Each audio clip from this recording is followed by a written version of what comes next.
ఏపీలో కొనసాగుతున్న డీబీటీ పథకాలపై హైకోర్టులో విచారణ జరిగింది. అమల్లో ఉన్న డీబీటీ పథకాలను ఈసీ అడ్డుకోవడంపై లబ్ధిదారులు హైకోర్టును ఆశ్రయించారు. విద్యా దీవెన, ఇన్పుట్ సబ్సిడీ నిధుల్ని అడ్డుకోవడంపై విద్యార్థులు, రైతులు హైకోర్టుకు వెళ్లారు. జగనన్న విద్యా దీవెన కింద 768 కోట్లు విడుదల చేయాల్సి ఉందని పిటిషనర్ కోర్టుకు తెలిపారు. ఇప్పటికే 97 కోట్లు విడుదల చేశారని, మిగతావి విడుదల చేయాల్సి ఉందన్నారు.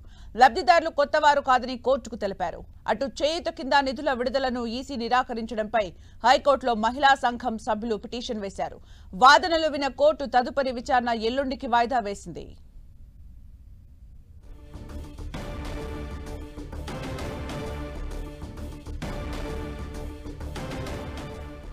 ఇక హైకోర్టులో విచారణకు సంబంధించి మరిన్ని అప్డేట్స్ మా ప్రతినిధి తిరుమల రావు అందిస్తారు. తిరుమల రావు. సుమిత్ర, ఈరోజు ఏపీ హైకోర్టులో విద్యా దీవెన, అదేవిధంగా ఏదైతే ఉందో ఇన్పుట్ సబ్సిడీ, రైతులకు ఇన్పుట్ సబ్సిడీ, చేయూత పథకాలకు సంబంధించి రాష్ట్ర ప్రభుత్వం నిధులు విడుదల చేసినప్పటికీ ఈసీ దాన్ని నిలుపుదల చేశారంటూ మహిళా సంఘాలు ఈరోజు హైకోర్టులో పిటిషన్ దాఖలు చేయడం జరిగింది. ఈ పిటిషన్ మీద ఏదైతే ఉందో ఈసీ తరపున న్యాయవాదులు, అదేవిధంగా పిటిషన్ తరపున న్యాయవాదులు కోర్టుకు తన వాదనలు అయితే వినిపించారు. విద్యా దీవెనకు సంబంధించి ఇప్పటికే రాష్ట్ర ప్రభుత్వం 767 కోట్లు రిలీజ్ చేసింది. అయితే దీనికి సంబంధించి 97 కోట్లు రిలీజ్ చేసింది. మిగిలిన సంబంధించి అమౌంట్ రిలీజ్ చేయాల్సి ఉంది. విద్యా అకాడమిక్ లాస్ట్ ఇయర్ కాబట్టి విద్యార్థులు ఇబ్బంది పడుతున్నారు. దీని మీద ఈసీ సంబంధించి నిలుపుదల కాబట్టి ఈసీకి ఆదేశాలు ఇవ్వాలంటూ పిటిషనర్ తరపున న్యాయవాదులు అయితే పేర్కోవడం జరిగింది. అదేవిధంగా ఈ సబ్సిడీ, ఇన్పుట్ సబ్సిడీ సంబంధించి రైతులకు విపత్కాల పరిస్థితుల్లో, అదేవిధంగా వరదలు వచ్చిన సమయంలో రైతులకు సంబంధించి ఇన్పుట్ సబ్సిడీ ప్రభుత్వం దీనికి నిధులు కూడా దీనికి కేటాయించింది. ఆ నిధులు కూడా విడుదల చేసేందుకు ప్రభుత్వం సిద్ధంగా ఉంది. ఎలక్షన్ కోడ్ ఉంది కాబట్టి ఈసీ దాన్ని నిలుపుదల చేసిందండి. రైతులకు ఎలాంటి ఇబ్బంది కలగకుండా మరో విధంగా పంట వస్తుంది.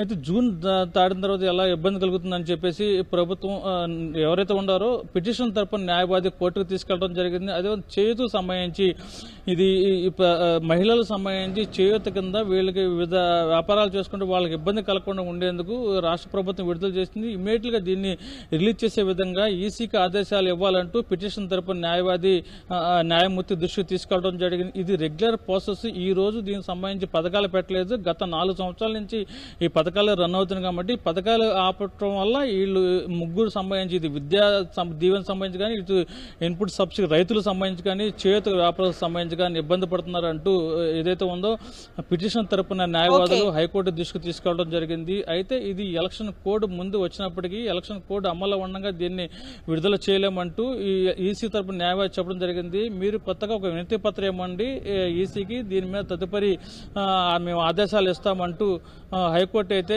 పిటిషన్ తరపున న్యాయవాదికి ఆదేశాలు జారీ చేయడం జరిగింది. ఏదేమైనప్పటికీ ఈ కేసు సంబంధించి ఇటు రైతులకి, ఇదేవిధంగా విద్యార్థులకి, చేయూత వ్యాపారస్తులకు ఇబ్బంది కలగకుండా చూడాలంటూ న్యాయమూర్తి దృష్టికి తీసుకెళ్లడం జరిగింది. ఇరు వర్గాల న్యాయవాదులు వాదనలు విన్న న్యాయమూర్తి ఈ కేసును ఎల్లుండికి వాయిదా వేశారు. Sumitra. Thank you Tirumala Rao for the updates.